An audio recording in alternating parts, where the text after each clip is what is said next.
अस्सलाम वालेकुम। आपको पता है कि अब हमने एक नया टॉपिक जो हो गया है हया और पाकदामनी किया है। हया तो वैसे भी औरत का, इंसान का एक ज़ेवर होती है ना, हया तो हमारा ज़ेवर है। तो इस्लाम में अहमियत और उसकी फ़जीलत क्या है, उसके बारे में आज हम पढ़ेंगे। हज़रत अबू मसूद रज़ी अल्लाह तआला अन्हा बयान करते हैं कि रसूल खुदा सल्लल्लाहु अलैहि वसल्लम ने फरमाया कि अगली नबूवत की बातों में से लोगों ने जो कुछ पाया है, इसमें से एक ये मक़ूला भी है कि जब तुझमें शर्म व हया ना हो तो फिर जो चीज़ चाहे वो कर। सही बुखारी की जो है ये हदीस है। तो क्या है कि ये वही बात है कि जो ऊपर नोट में हमने अभी क्या पढ़ा था कि हया इंसान को बुराइयों की तरफ जाने से रोकती है। लिहाजा जब हया ही ख़त्म हो जाए तो फिर इंसान इस बात के लिए आज़ाद हो जाता है कि जो गुनाह भी इसके बस में हो इसका इर्तिकाब कर गुजरे। हया इसके ज़बान में दूसरे आज़ाद जिस्म सबको काबू में रखती है, नहीं किसी ऐसे काम की इजाज़त नहीं देती जिसमें लफ्ज़ गुनाह या बुराई का इतलाक़ हो सके। इसके बरक्स जिसके दिल से हया निकल जाती है, इसके लिए बदलिहाजी से लेकर बदकारी तक हर किस्म के गुनाह और हर नौयत की ख़राबी के दरवाजे खुल जाते हैं। हालांकि उसे किसी गुनाह का इर्तिकाब करने की इजाज़त ना दें तो अलहदा बात है, और इसकी राह में कोई हकीकी रुकावट मौजूद नहीं होती और किसी ने इर्तिकाब नहीं कर सकता है। यह है कि किसी घनाउने गुनाह का इर्तिकाब ज़ाहिर है इंसान जब भी करेगा ना, तो इंसान की हया शर्म सब ख़त्म हो जाएगी। यही मतलब है इस बात का। हज़रत अबू हुरैरा रज़ी अल्लाह तआला अन्हु बयान करते हैं कि रसूल खुदा सल्लल्लाहु अलैहि वसल्लम ने फरमाया कि ईमान के दरख्त की 60 से कुछ ऊपर शाखें हैं और हया भी ईमान की एक शाख है, या ईमान के 60 से कुछ हिस्से हैं और हया भी ईमान का एक हिस्सा है। सही बुखारी की हदीस है।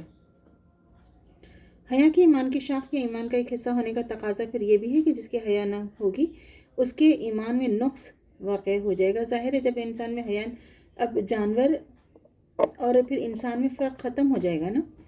जानवर जो चाहे करते हैं और इंसान भी जब जो चाहेगा वही करेगा, ये बात है। हज़रत अब्दुल्ला रज़ी अल्लाह तआला अन्हु बिन उमर रज़ी अल्लाह तआला अन्हु बयान करते हैं कि रसूल खुदा सल्लल्लाहु अलैहि वसल्लम का गुज़र एक शख्स पर हो जो अपने भाई को हया के बारे में नसीहत कर रहा था और इसे समझा रखे तुम बहुत ज़्यादा हया करते हो, इतनी नहीं करनी चाहिए। तो रसूल खुदा सल्लल्लाहु अलैहि वसल्लम ने उसे नसीहत करने वाले से फरमाया कि इसे छोड़ दे, यानी इसे हया छोड़ने की नसीहत ना कर, क्योंकि हया तो ईमान का एक जुज़ है या ईमान का फल है, या मौता है।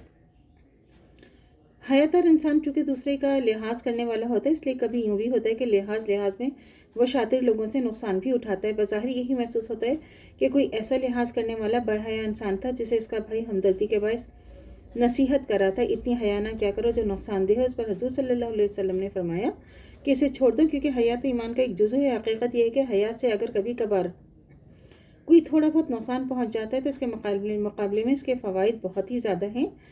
और इस हदीस की तशरीह एक जगह यूँ भी की गई है कि वो शख्स इसका भाई हया के बारे में नसीहत कर रहा था कि ईमानदार नहीं था। इसका भाई इसे हया अख्तियार करने की नसीहत कर रहा था। इस पर हज़रत सल्लल्लाहु अलैहि वसल्लम ने फरमाया कि इसे छोड़ दे, क्योंकि हया तो ईमान का जुज़ है, यानी अगर ईमानदारी ही नहीं तो हया कैसे अख्तियार करेगा। असल में इस हदीस में जो लफ्ज़ इस्तेमाल हुए इतनी अमूमियत है कि दोनों मतलब निकाल सकते हैं। वल्लाहु आलम बिस्सवाब। जो है इस हदीस को बयान करने से जो असल मकसद है वो ये वाज़ेह करने हैं कि हज़ूर सल्लल्लाहु अलैहि वसल्लम ने हया को ईमान का जुज़ करार दिया। हया के ईमान को जुज़ होने का मतलब ये बताया जाता है कि ईमान और हया एक ही तरह के नताइज पैदा करते हैं, यानी ईमान भी बुराइयों से रोकता है और हया भी, लिहाजा हया ईमान का एक हिस्सा है। तो अल्लाह ताला से दुआ करना चाहिए जो हमारा ईमान ही मरते दम तक कायम दायम रहे, ख़ात्मा बिल खैर ईमान पर हो। इजाज़त दीजिए। अल्लाह हाफ़िज़। मेरे चैनल को लाइक कीजिए, शेयर कीजिए एंड सब्सक्राइब कीजिए। शुक्रिया।